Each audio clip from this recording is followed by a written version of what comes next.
வைணவ கோவிலும் இந்த அழகர் கோவிலே. இரணியன் கோட்டை, அழகாபுரி கோட்டை என்று 2 கோட்டைகளை அரணாக கொண்டு அமைந்திருக்கிறது இந்த அழகர் மலை. குலசேகர பாண்டியனின் மகனான மலையத்துவஜ பாண்டியனால் எடுத்து கட்டப்பட்ட கோவிலே இந்த அழகர் கோவில். அந்த மலையத்துவஜ பாண்டியனின் மகள்தான் மீனாட்சி அம்மன் என்ற வரலாறும் உண்டு. மலையத்துவஜ பாண்டியனே இந்த கோவிலை விரிவுபடுத்தி திருப்பணிகள் செய்து இந்த அழகர் மலையையும் கட்டி காத்து வந்தான். அதன் பின்பு மதுரையை கைப்பற்றிய முகமதியர்கள், விஜயநகர பேரரசர்கள், பிரிட்டிஷ் கம்பெனி வரை இந்த கோவிலையும் மலையையும் முறையாக பராமரித்து காத்து வந்தார்கள்.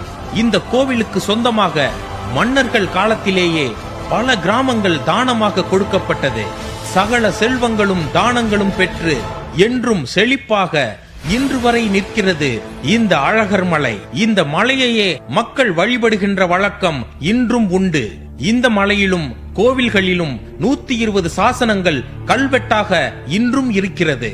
இந்த சாசனங்கள் அனைத்தும் பாண்டியர்கள், சோழர்கள், விஜயநகர அரசர்கள் பற்றிய குறிப்புகளும் அவர்கள் செய்து வந்த திருப்பணிகளும் குறிப்பிடப்பட்டுள்ளது.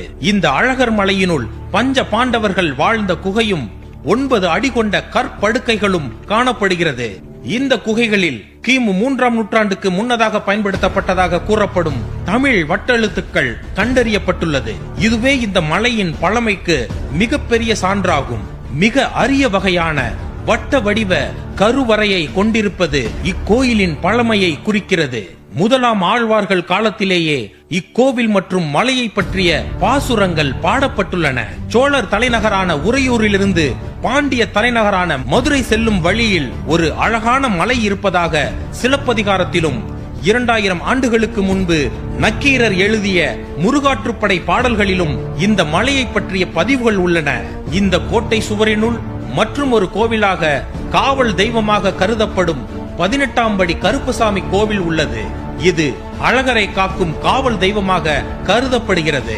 இதன் வாசலின் பிரம்மாண்டமான கதவு என்றும் மூடப்பட்டே இருக்கும். சித்திரை திருவிழாவிற்கு அழகர் வெளியே வரும்போது இந்த கதவின் முன்பு கருப்பசாமியின் உத்தரவு வாங்கிதான் வெளியே வர வேண்டும் என்ற கட்டுப்பாடு இன்றும் கடைபிடிக்கப்பட்டு வருகிறது. இன்றும் இந்த கோவிலின் வாசல்தான் சுற்று வட்டார கிராமங்களில் இருக்கும் பல பஞ்சாயத்து மற்றும் வழக்குகளுக்கு தீர்ப்பு சொல்லும் இடமாக உள்ளது. உலகிலேயே அபரஞ்சி தங்கம் எனப்படும் அரிய வகை தங்கத்தாலான சுவாமி திருமேனிகள் 2 இடத்தில்தான் உள்ளது.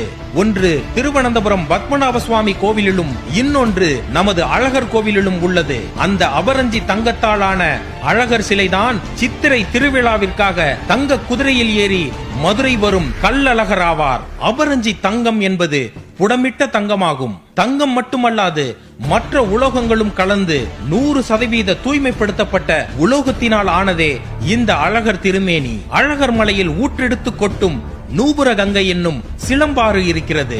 இந்த நூபுர கங்கையை தவிர வேறு நீரால் இந்த சிலை திருநீராடல் செய்யப்பட்டால் அதன் மேனி கருத்து விடும் என்ற கருத்து உள்ளது. இதனாலேயே சித்திரை திருவிழாவிற்கு அழகரை மதுரைக்கு எடுத்து வரும் பொழுது இந்த நூபுர கங்கை நீரும் கூடவே கொண்டு வரப்படுகிறது என்பது இதன் தனி சிறப்பாகும். தொன்மை தொட்டு இன்று வரை ஒரு ஊரின் அடையாளமாகவும் அற்புதமாகவும் மலைகள் விளங்குகின்றன. மலைகளுக்கும் மக்களுக்குமான தொடர்பு அதிகம் உண்டு. மலையின் இயற்கையால் விளைவதையும் மலைகளில் இருந்து பெருகி ஓடும் நீர் ஆதாரங்களினாலும் மக்களின் வாழ்வாதாரம் செழிப்பதாலேயே மக்கள் மலைகளை கடவுளாக வணங்கி வருகிறார்கள். அப்படி மக்கள் இன்று வரை வணங்கி வருவதே இந்த அழகர் மலையும் கோவிலும். கோவிலின் சுற்றுப்புற கிராமங்களில் விளையும் விளைச்சல்களை இந்த கோவிலுக்கு நன்கொடையாக இன்றளவும் கொடுப்பதை மக்கள் பாரம்பரியமாக கடைபிடித்து வருகிறார்கள். சித்திரை திருவிழா என்றாலே மனதில் கொடிகட்டி நிற்கும் அழகரும் அழகர் மலையும் வழிபாட்டு தலம் என்பதையும் தாண்டி இலக்கியம், இயற்கை மற்றும் வரலாறுகளால் காலம் கடந்தும் கம்பீரமாக திகழும் என்றென்றும்